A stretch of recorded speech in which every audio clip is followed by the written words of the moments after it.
he has its own part. So the business, he has its own. I like that ADEMOLA SERIKI was a family man, a very big family indeed. And I pray that his demise will not put the family in misery. I recognize Mrs. Abiola of our late brother, Mr. Olawale SERIKI,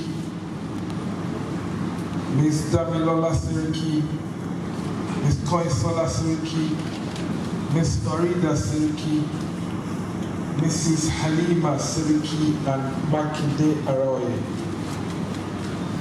Ms. Damilola SERIKI, Mr. Teteola SERIKI, Ms. Amira SERIKI, Ms. Amani SERIKI, Master ADEMOLA SERIKI Jr., Master Debilade SERIKI, and Ms. Abisola Dejowo. These are the beautiful children left behind by our brother and leader, Ms. Oluwatufeayeni, Ms. Oluwatichuayeni, Ms. Zara Owolabi, Master Zakaria Owolabi, Master Tokom. And the beautiful wives left behind,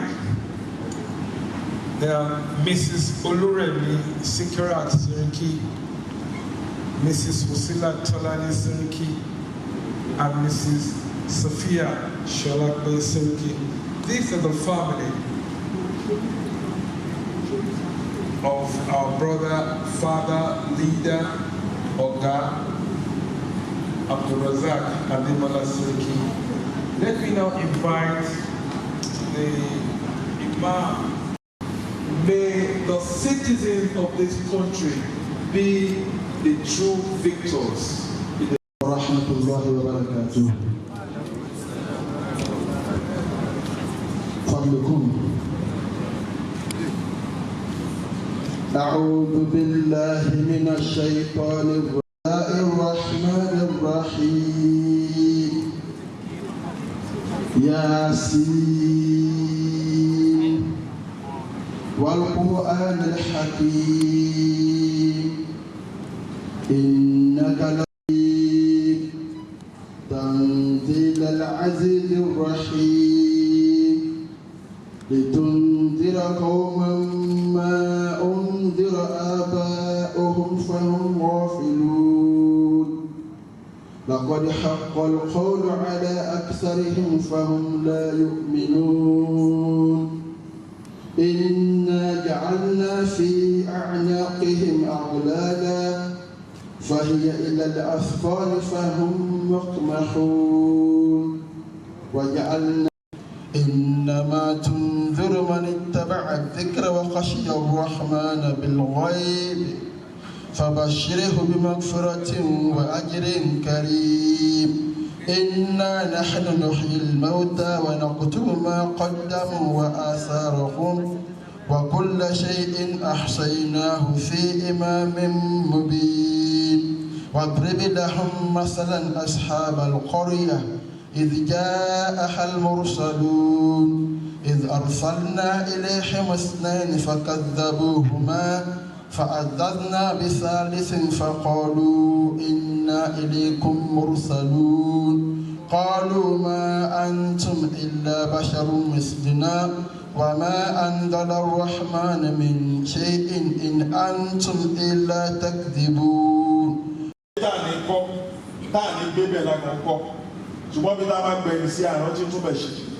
But the first person is Timori, Baba Yakub Balon, then followed by Pepe, Chairman Lagos Island East, and then Banodela, essay to the Governor on Islamic Affairs. Then, Eni Tumba, Mejo Idani, Omoba, and Hakim Kusoko. As far as Islam is concerned, death is a natural phenomenon. Téèyàn bá kú, a lè máa sunkún, a lè máa ṣe àwọn nǹkan míì, kò sọ́kọ́ ta lè dá sí. Gbogbo ẹni tó wá máa padà náà ni. But the question is, kí ni ìpalẹ̀mọ́ mi nígbà tí mo mọ̀ pé mo máa kú? tábà Quran ni wọ́n kọ́ ní gbogbo ilẹ̀ máa kú ó confirm ẹ̀ gbé natural phenomena ni ó wá ní wanabluwakum bisharri wal khair nígbà tẹ́ wà láyé yẹn ẹ máa rò ní ìrọ̀rùn àdánwò ẹ máa rí tó tẹ́yìn lọ́rùn ẹ máa rí tí ò ní tẹ́yìn lọ́rùn bọ̀ kí ló máa jẹ́ kí àárín ẹ̀yin àtọ́lọ́run má dàrú òun ni level shocker sọ bá yín ǹjẹ́ nígbàgbọ́ pé gbogbo tó bá ṣe Ọlọ́run ló máa ń ṣe èyí tí ò bá ṣe Ọlọ́run ni ò ṣe tábùrù ẹ bá lówó tí wọ́n ò dẹ̀ ní tí ò dẹ̀ fún ẹ ìjọ onígbàgbọ́ pé Ọlọ́run ni ò rán sí ẹ because ìjọ tí yàn bá kú ò láyé iye mílíọ̀nù tó bá nínú ilé ò kì í ṣe tiẹ̀ mọ́ it will remain there ó ti di dẹni ẹlẹ́ni àwọn ọmọ tó bí àtìyàwó wọn máa sìn ẹ́ dé sáré wọn lè jù bẹ́ẹ̀ lọ wọn ní jù bẹ́ẹ̀ lọ ìjọ tó bá jù bẹ́ẹ̀ lọ nǹkan míì ti wọ̀ ni ṣùgbọ́n kí ló máa bẹ́ẹ̀ dọ́dọ̀ Ọlọ́run òun làwọn ẹ̀sìn tó bá ní tá a bá ń sọ̀rọ̀ ẹ̀sìn àti dádúró sórí ká lọ mọ́ṣáláṣí ká lọ church ẹ̀sìn dẹ̀ beyond yẹn tọ́lọ̀ bá ní ká kírun kí lọ́lọ́run fẹ́ gbà lára àrùn ṣebí ká ṣe dáadáa sọ́mọlàkejì wa ni so that society as a whole àṣeṣe kí ni àṣegbè fún wa tó bá jẹ́ pé ká jọ́sìn fún Ọlọ́run nìkan ni ká lọ church nìyẹn nìkan kọ́ gbogbo àwọn kan tí mò ń kà yìí they are not the end they are just means to an end tó bá ń báyàn lò láyé jẹ́ kó rí irun lára ẹ̀ jẹ́ kó rẹ́sìn lára ẹ̀ mélòó ni mo fẹ́ kànú ẹni tó ń kírun tọ́lọ́hun òde gbàrún yẹn lọ́wọ́ ẹ̀ kí ló dé tí ò ní gbà nígbà tí ìgbésí ayé ẹ̀ ò tálì pẹ̀lú irun tó ń ṣe kíni tó ń kí tó bá ké bá ṣe ń pariwo ẹ̀sìn tó láyé ìnira rẹ̀ tẹ̀lẹ́sìn ilé ayé ìyàwó peaceful ju bá ṣe ń wo yìí lọ Ànábì wa Muhammad sallallahu alayhi wa sallam Ànábì wa sọ fún wa nínú àdìsẹ̀ mo kí bàbá wa aláwìyé káàbọ̀ ṣé bàbá lè kú bí afẹ́fẹ́ dá ọdún sàlẹ̀ òun ni sàrà tó bá ṣe tí ayé enjoy yẹn even when you are not around ẹ wà àwọn bàbá wa àgbàlagbà yẹn lánàá wọn kàn wo ṣùṣù ládùúgbò wọn ṣe omi síbẹ̀ wọn wo ṣùṣù ládùúgbò wọn gbin igi síbẹ̀ kó jẹ́ shade fáwọn èèyàn àwọn ẹlòmíì àgbin igi tó lè so táwọn èèyàn lè máa ṣàǹfààní ẹ mọ nǹkan tí wọ́n ṣe wọ́n fẹ́ live forever ni gbogbo ọjọ́ táwọn èèyàn bá ń ṣàǹfààní lára nǹkan yẹn ládàá máa lọ bá ẹbí mélòó ni wọ́n ràn lọ́wọ́ àwùjọ tá a ti lè sọ láwa yìí sọmọ pé àwọn ọmọ ẹnìkan ló tọ́jú àbí bẹ́ẹ̀ kọ́ a ti wà láyé tó jẹ́ pé òun tá à ń pa ni pé mi wáyé aláyé àwọn bàbá àná bàbá àjẹta ayé aláyé náà wá ní ò jẹ́ ká dánwò bá wọn ohun tó jẹ́ kí wàhálà pọ̀ láyé lé ní ayé wa nìkan la wá la fi ní problem gbìyànjú kó wáyé aláyé tọmọ ọlọ́mọ mọ́ tiẹ̀ ta ló mọ̀ tó lè ṣe lọ́la ṣe dáadáa fẹ́ lómi kí ló mọ̀ tọ́lọ́run máa gbò lára ẹ̀ Ọlọ́run mọ̀ iye àwọn tí wọ́n brilliant bàjẹ́ tí owó dẹ̀ já àwọn òbí wọn nírọ́ jọmọ́ ẹ̀ gbọ́ lọ́n tóbi ìwọ náà mọ̀ pé ọmọ dráìvà ẹ̀ lọ skul náà àbí bẹ́ẹ̀ kọ́ ó bẹ̀rẹ̀ látara pé ká mú dráìvà lọ pátì ebi àdè máa pákó ní jẹun wà á dẹ̀ jẹun yó ìyá wa dé express alóyìn kọ́ òun ṣọmọ kó ń fẹ́ mí ẹ̀ ṣeré ni Ọlọ́run mọ̀ iye ẹni tó lè ti wọlé lọ bá tó jẹ́ pé security ẹ̀ ló sọ fún wọn pé no problem ọ̀gá dey upstairs please don't beat me I will show you the area of the room torí kò kúkú wúlò náà ò jọmọ́ ẹ̀ gbọ́ lọ́n tóbi èèyàn mélòó ní ìgbésí ayé tiẹ̀ ti ṣe kíni ló ti gbé dìde Ànábì nìkan nìyẹn o kí lẹ́lẹ́kejì àwọn ilmi yuntafa obi inas ìmọ̀ téèyàn bá ní to spread táyé ń lò máa sọ fáwọn èèyàn pé kéwú yàtọ̀ àti politics abẹ́ẹ̀gẹ́tì nídìí kéwú àmọ́ wà lóyà tó ní kọ́ ni àwọn àfáà wà láyé wọn sí láyé we keep praying for them because àwọn ni wàsílà títí wa àwọn ni wọ́n kọ́ wa wàhálà náà fi kọ́ wa so we pray for them as long as we live torí gbogbo ń ta bá ń lò táyé bá ń gbà lọ́wọ́ wa kọ́ tó fún wa ní commission àwọn tí wọ́n kọ́ wa náà máa kọ́kọ́ lọ fún so if you have knowledge to dey spread there fáwọn èèyàn lánàá má sọ pé àwọn èèyàn mọ̀ọ́rẹ́ o ìṣe sí èèyàn ni kó má mọ̀ọ́rẹ́ o just keep doing your own tó bá ṣe fẹ́ èèyàn mẹ́wàá mẹ́rin á ṣe kíni á mọ̀ tó bá mú Ìgbò ó ló ṣe báyìí fún àbí bẹ́ẹ̀ kọ́ ẹni tí ó ṣe rẹ̀ ó ló ṣe báyìí fún oore ò kì í ṣe ìfà jàmọ́ kí náà pé àárọ̀ time is coming you will get it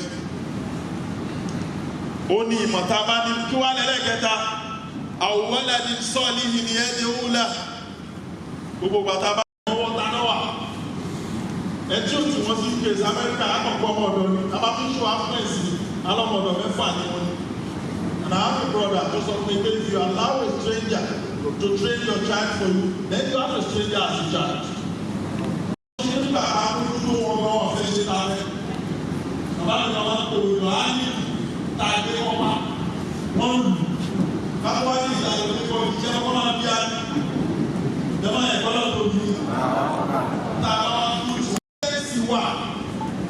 Kí wọ́n fẹ́ máa ṣe ìmọ̀ mi, by virtue of the influence of their friends.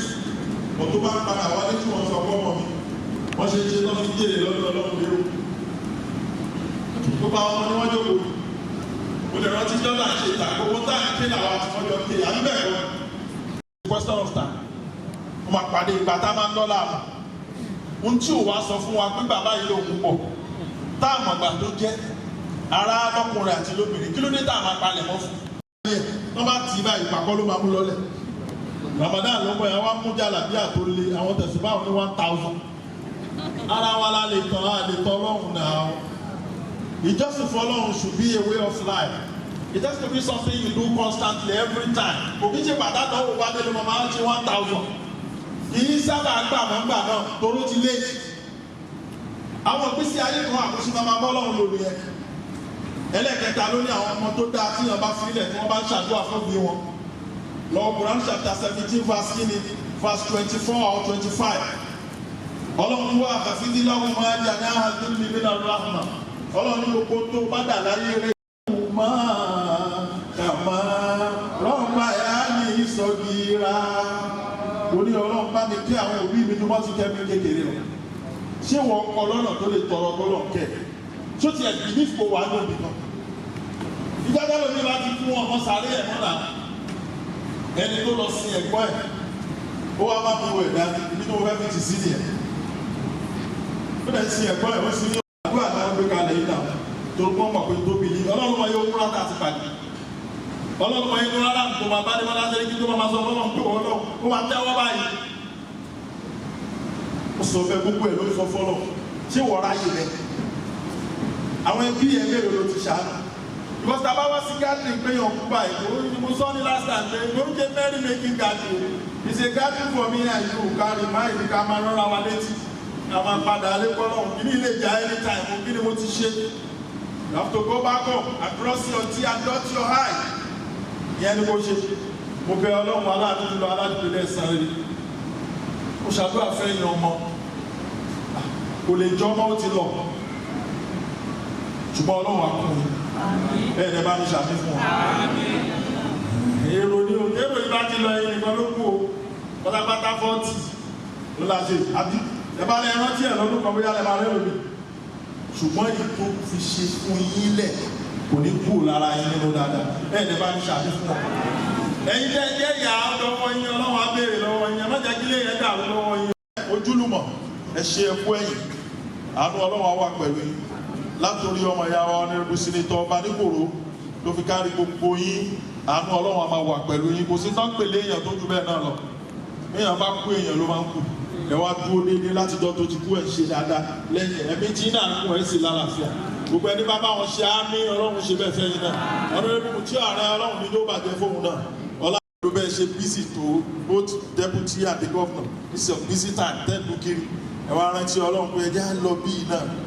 Ẹ jẹ́ á lọ bẹ torí gbogbo aná alájẹ gbèsè ẹ̀ ibi tẹ́ fọkàn sí wọn ẹ̀ bọ́ Ọlọ́run bẹ àánú Ọlọ́run á wà pẹ̀lú yín. Tó bá ti jáde ta báyà náà ó bẹ̀rẹ̀ fún ẹni ọ̀rọ̀ wọn dàbí ọ̀rọ̀ ní bábà wọn ní gbogbo Ọlọ́run lọ́dún apárí ṣé wọn bá ti dé ló ti máa ń ṣe dání kò lè tà bẹ̀ ṣùgbọ́n tẹ́lẹ̀ bá ti ṣàdúrà fún ọ̀rọ̀ wọn yẹjú ẹ̀yìn náà dé oníkálùkù wọn náà tẹ́wọ́ kájọ ṣe bísímíláì pẹ̀lú kúlù wọ̀lọ́ fún alájí wa RASAQ àtọ̀dá Adémọ́lá Sẹ́ríkì Ọlọ́run kó gbà mú ẹ̀ Ọlọ́run kó ṣàánú ẹ̀ Ọlọ́run kó mójútó kó ṣe lọ́wọ́ àlùjánnà bismillahir rahmanir rahim kúlù wọ̀lọ́ Allahu samad lam yalid walam yulad walam yakul lahu kufuwan ahad. Èmi àti ẹ̀ náà ò ní àṣẹ àgbọ̀dígáàmù Ọlọ́run jẹ́ kẹ́mi wọ́n kú bí ó ti lè tó nínú àkùsẹ́ nífẹ̀ẹ́ kú. Ìjájẹ́ mi wọ́n kú ká mọ́ bẹ dáadáa. Mo rákọọ́lẹ̀ tán sọ pé bí àwọn akàrà kọ́dígáàmù kò ní kú jọ náà. wọ́n ní àwọn tó kú yẹn wọ́n ní ká tí yàrá bá kú kò ní rántí ẹ̀sẹ̀ ní jẹ́mi àti rántí ẹ̀jẹ̀ àkàfọ́lọ́ jẹ́mi wọ́n kú bisimilayi rahmani rahim lakọ̀dẹ̀jẹ́ akọ̀kọ̀rọ̀ sùúrù mi ní àfọ̀síkò àṣìṣù dàlẹ́ ìmọ̀ àdètò àríṣù dàlẹ́ ìkọ̀mbẹ̀lẹ̀ òfìdí náà wọ́fù rọ̀yìn fàyíntà wọ̀láwọ̀ fàkọ́lá àṣìbí Allah láàyè. And I felt that they have. You know, we used to live somewhere when we go to hide. They call the place Okeyodie. So when I وسلام على المرسلين والحمد لله رب العالمين. we continue to pray and I want to invite our father, the Missioner Lagos Central Mosque, Baba Mujtaba Giwa. Ọlọ́run àbẹ̀ gbogbo ẹ̀ náà bẹ́ẹ̀ máa ju oṣù kan lọ́wọ́ ẹni wa náà Ọlọ́run ẹjẹ́ àjọ gbogbo kájọ gbólóògì lẹ́ẹ̀mẹ́ta bisimilahi rahman rahim. bisimilahi rahman rahim. káfíàtì kọ́lí. إياك نعبد وإياك نستعين اهدنا صراط المستقيم صراط الذين أنعمت عليهم غير المغضوب عليهم ولا الضالين. Bàbá ní ìjẹta níjọ́ Tuesday ìjẹrin a ṣí ilé tí wọ́n ti máa ṣe ìrẹsì ìjẹta present among us. Ẹ ṣàdúrà fún àwọn náà ẹlẹ́ẹ̀kejì tán fẹ́ mú ìkó má bọ̀ mọ́ wọn lọ́wọ́. Àmín o. Sanwó-Olú Babájídé Olúṣọlá Sanwó-Olú àti Dr. Kadiri Ọbáfẹ́mi Hamzat Ọlọ́run má dojú tì wọ́n. Ọlọ́run má ṣe wọ́n ní ṣòro yìí ẹlẹ́ẹ̀kejì. Àmín o. Ọlọ́run fi lé wọn lọ́wọ́. Àmín.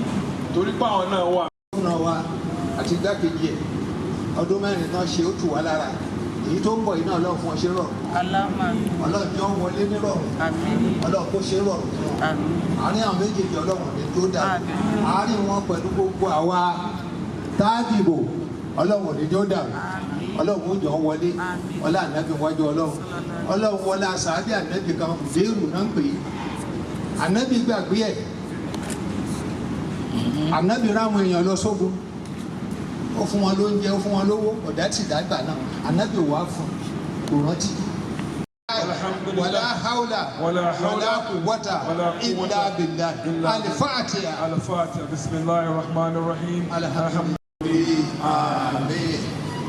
Allahumma salli ala sayyidina Muhammad al-Fatih lima ughliqa wal khatim lima sabaqa. ناصر الحق والحق والهادي الى صراطك المستقيم وعلى اله وصحبه وبالله العظيم سبحان ربك رب العزه عما يصفون وسلام على المرسلين والحمد لله رب العالمين.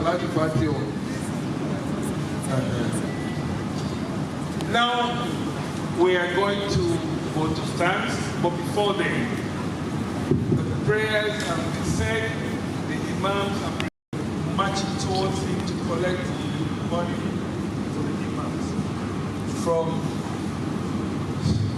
Senator Muhammad Osbehuddin Anatude Obalikoro. Then the former head of service and also dropped some money. Then they speak. Most especially the children. We wish to first and foremost thank Almighty Allah for making it possible for all of us to be gathered here together again for the 40-day prayer in honor of our beloved father and patriarch,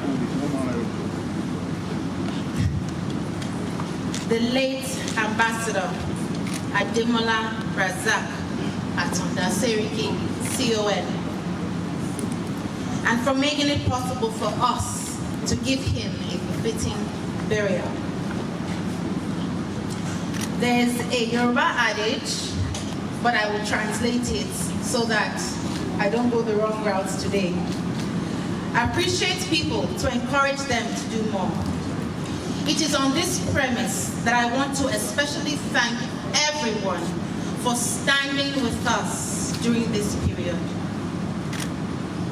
Permit me to express my profound gratitude to the leader of the All Progressive Congress, APC, Asiwaju Bola Ahmed Tinubu, and his darling wife, our mother, Senator Oluremi Tinubu, and all members of the Federal Executive Council here present. Most especially, the Honorable Minister of Foreign Affairs, Mr. Jeffrey Onyema. Thank you so much, sir.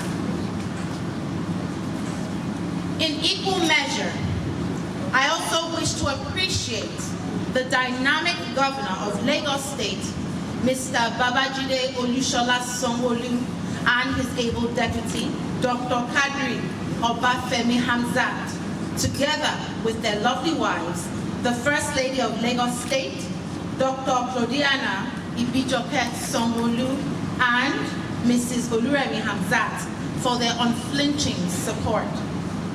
I would also like to recognize the Honorable Deputy Speaker, Mr. Wasiu Eshilokun, Honorable Yakubu Balogun, and the wife of the late President of Liberia, Barrister Taylor. We would also like to thank our father's brother that is here, our dearest Uncle Moshood. We also want to especially thank our darling mothers. Thank you so much for holding fort, for staying strong, and for holding us together. We also want to thank our Father's Committee of Brothers, Friends, or Friends turned Brothers rather. In particular, and in no order of preference, Mr. ADEMOLA, Mr. Tunde Salau, Senator Musliu Obanikoro, Alhaji Mitiware, Mr. Kunle Adeosun, Mr. Kunle Makinde, Mr. Lanre Shola, Uncle Ofe, Mr. Fred Coker, Mr. Lanre Shola, and so many more. I extend warm gratitude to all members of the Lagos State Executive Council here present and all heads of agencies and parastatals of Lagos State.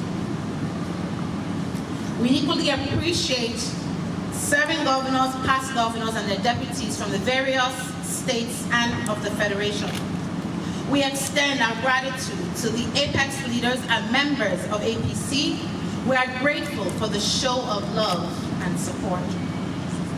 We recognize our highly reverend clergies, the Chief Imam, thank you so much, sir, here present. Thank you for your spiritual and moral support. We also thank our revered traditional rulers. We thank you all for your love and support. We treasure the full support of members of the various clubs that our beloved father belonged to: Eco Club, Yoruba Tennis Club, Ikroyi Club, and so many more. We extend warm appreciation to all families and friends, those we've mentioned and those we've not been able to mention. We thank everyone here seated and those who are unavoidably absent. I say, may the blessings of Allah remain and abide with you all. Thank you so much. God bless you.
My husband was a great man. He was first and foremost a Muslim. He spent a lot of time teaching us how to pray and to be steadfast in Islam. He was a great father. He spent every little opportunity he had with the children, comforting them and also teaching them good morals and values. He was always there to guide us in the right path. What I'll miss about him is there's so much I can't even start. But I think for now I'm going to miss sharing experiences with him about the children because he was hands-on from even choosing the school bag, shoes and everything. And he was always going to the mosque with us. And during Ramadan, we'll miss him the most because we had competition on reading the Quran and he was always first. And when it came to that, I tried as much, but I could never meet him in speed. But may Allah forgive him all his sins, pardon him, grant him Jannatul Firdaus. And I thank everybody, including the Lagos State Governor and everybody that has shown us support to our family.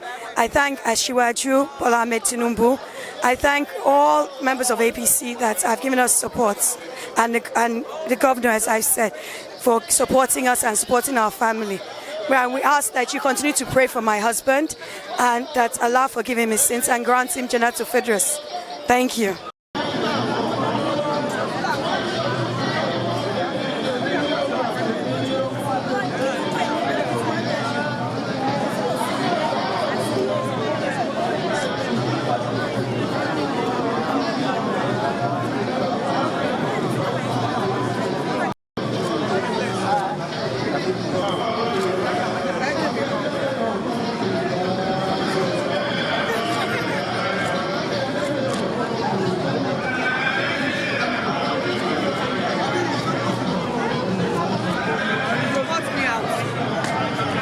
Would like you to say one or two things about your dad. I mean, what would you miss the most about him? I believe my dad was an absolute icon. He was able to bring so many people together. He cared about humanity. He cared about grassroots community, and he dedicated his life to this country. I'm definitely going to miss him. I'm going to miss how he makes me laugh. I'm going to miss him as the head of our home, and I pray that Allah grants him into heaven. Thank you. I'm sure it must have made you proud. Would you like to say one or two prayers? I mean, I just wish him an eternal rest, and I pray that his legacy continues to unfold with us. Thank you very much. Thank you. You look beautiful. Thank you so much.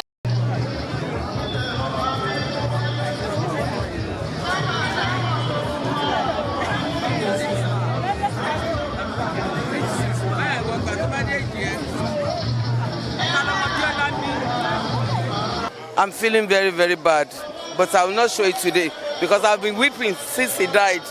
Very lovely man. I don't want to weep today. Ademola is a very kind man, very generous. What would you miss about him? I miss everything about him. Everything. The way he plays with you, he makes fun with you, the way he gives me money. I'm going to miss everything. He's very loving, very kind. To my sister lost a friend, not a husband. So I'm going to miss everything about him. Mommy, would you like to say one or two prayers for him? Yes, so Kolomba mi tesa fefere o. Kolomba mi pa gbogbo àṣìṣe rẹ̀. Kó bá mi tesa fefere kó foríjì. Kó mú lọ sí àlìkíyámọ̀ ní dáadáa. Kó forgive gbogbo sins Kolomba forgive. Kó sùn nínú Olúwa. In Jesus' name, say we meet to part no more. Thank you. Okay, I'm feeling good. Thank you. Would you like to tell us what you miss the most about your dad? His smile and his jovial nature. He's a very happy, bubbly guy. So I will miss his laughter the most. Would you like to say one or two prayers for him? I'm happy we're doing this FIDAU in his honor. And I'm hoping that, you know, he reaches the highest level of heaven and inshallah, he's smiling with God. Thank you. Queen Salawa Bani. I'm here on behalf of Uncle ADEMOLA SERIKI family.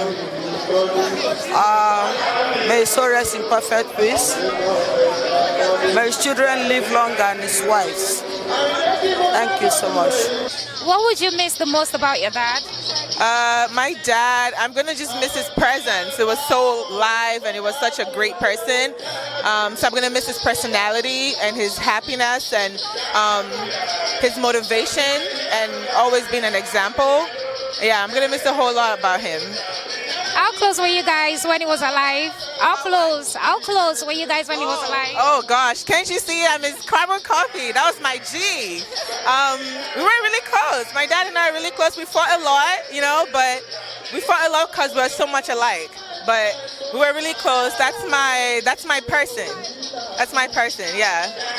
Would you like to say 1 or 2 prayers for him? Yes, I pray that Allah grant him al-Jannah Firdaus.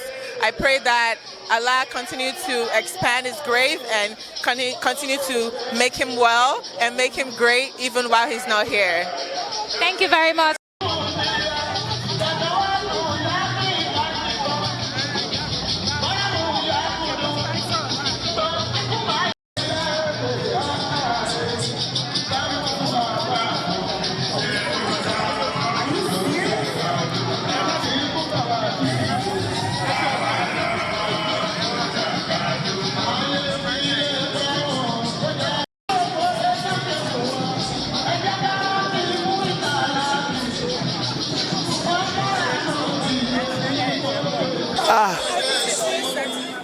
ADEMOLA SERIKI is a very nice man.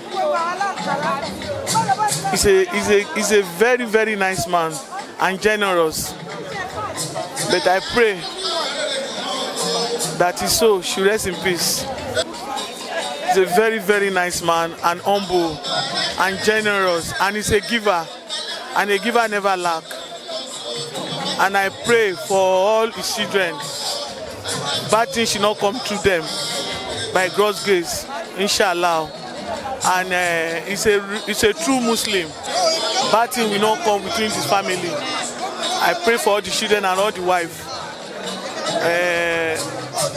Yorùbá máa ń sọ kíní kan pé wọn ò ní sáyé lọ bá wọn, kò sí kankan tó máa sáyé lọ bá nínú wọn. Ẹ̀yìn á da rẹpẹtẹ lágbára Ọlọ́run. Àbúrò ní ṣẹlẹ̀ nínú family ẹ̀. Inshallah, the Kudira to lie. My name is Olori Risikat Adam, the wife of Unikate of Ikate Surulere land.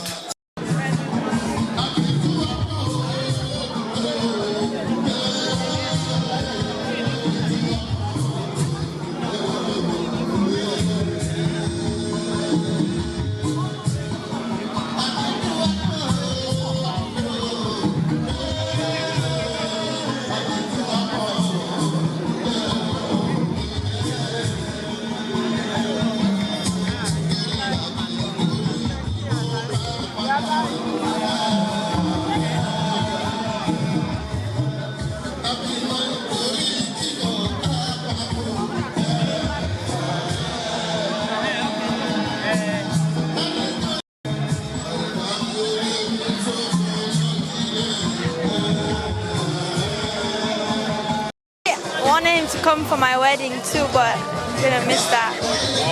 He was just a great father. I'm sure he made you proud. Yes. Sorry. And he taught me a lot of stuff, and I really miss him so much. So may his soul rest in peace. Would you like to say 1 or 2 things? I mean, if a random person was to ask you about your dad, what would you tell the person? That he's a very nice man and a generous man. And he's always going to speak the truth. If you ask him something, he's not going to say the false, or he's always going to say what he thinks. It's good to know you have an amazing dad.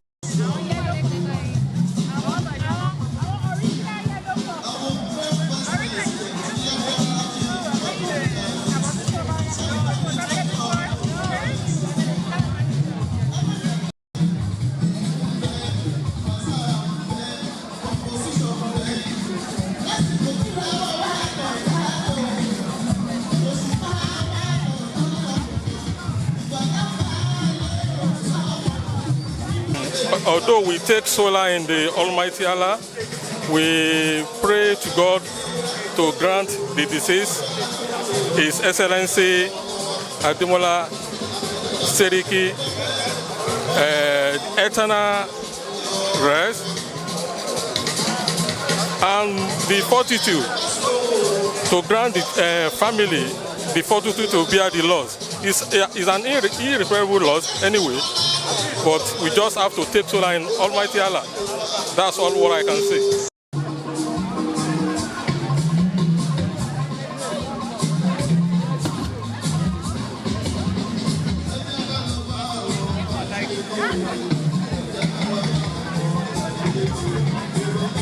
My name is Otumba Bimbo Shalaja. You're very welcome, sir. Sir, if you were to tell a random person about the deceased, what would you say about him? Demola, a very, very nice and very good person. We've been a friend since 1 year old. Demola is a very, very good friend. He's a good heart person. He must have made you very proud. Oh yeah, I'm very proud. Very, very proud. He's very nice to all his friends. We all lived together back from the days at Onola area. So we went to America together. We lived together in the same room in America before we all came back to Nigeria. I'm very proud of him for who he made himself to be. And, you know, for God we made it, that is the way things have to be. He went before us. May Almighty Allah just grant him FIDAU Joanna. But he's a very, very nice person. We all miss him a lot. We all miss him. We all miss him a lot. He's a very nice person. Thank you very much, sir.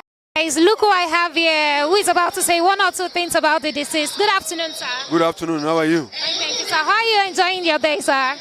Well, it's a sober day for me. We've lost a very dear friend.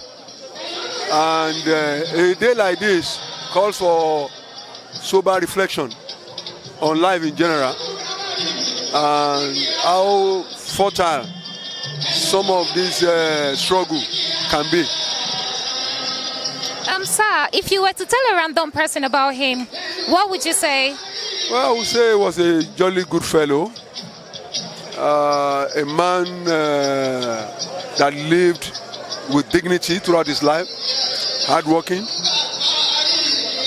very straightforward in terms of where he stands on things, and a good man who was very devoted to his family and tried in his own way to mentor so many young children to be somebody of importance in their society, in the society. So he's a man that will be missed by all of us. Well, I'm Rashid Giwa from Lagos Island. If you were to tell a random person about the deceased, what would you say about him? Ambassador ADEMOLA SERIKI is a jolly good fellow, caring, cool and calm. He's a thorough bred politician. Would you like to say one or two prayers for him, sir? I will pray that the Almighty Allah grant him eternal rest. Thank you.